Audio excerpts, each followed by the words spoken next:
Champions ট্রফির আয়োজক পাকিস্তান। এই নিয়ে শুরু থেকেই নানা টালবাহানা করছে ভারত।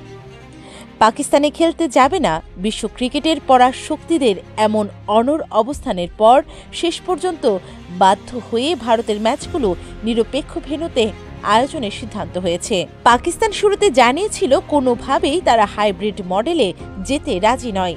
শেষ পর্যন্ত অবশ্য দাবি মেনে নিয়েছে তারা। এর মধ্যে আরেক নতুন বিতর্ক তৈরি করেছে ভারতীয় ক্রিকেট কন্ট্রোল বোর্ড। তারা বলছে নিজেদের জার্সিতে আয়োজক পাকিস্তানের নাম রাখবে না। বিসিসিআই এর এমন আপত্তিতে এবার ক্ষেপেছে পাকিস্তান ক্রিকেট বোর্ড। একটি সংবাদ সংস্থার সঙ্গে কথা বলতে গিয়ে পিসিবির এক কর্মকর্তা বিসিসিআই এর বিরুদ্ধে ক্রিকেটের রাজনীতি আনার অভিযোগ করেন। ওই কর্মকর্তা বলেন, বিসিসিআই ক্রিকেটের রাজনীতি এনেছে।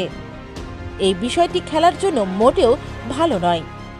তারা পাকিস্তানে সফরে আসতে অস্বীকৃতি জানিয়েছে। তারা চায় না যে তাদের অধিনায়ক রোহিত শর্মা চ্যাম্পিয়ন্স ট্রফির উদ্বোধনী অনুষ্ঠানের জন্য পাকিস্তানে আসুক। এখন আবার তারা আয়োজক দেশের নাম নিজেদের জার্সিতে ছাপাতেও চায় না। আমরা বিশ্বাস করি বিশ্ব ক্রিকেটের নিয়ন্ত্রক সংস্থা আইসিসি এটি হতে দেবে না এবং পাকিস্তানের পক্ষ নিবে।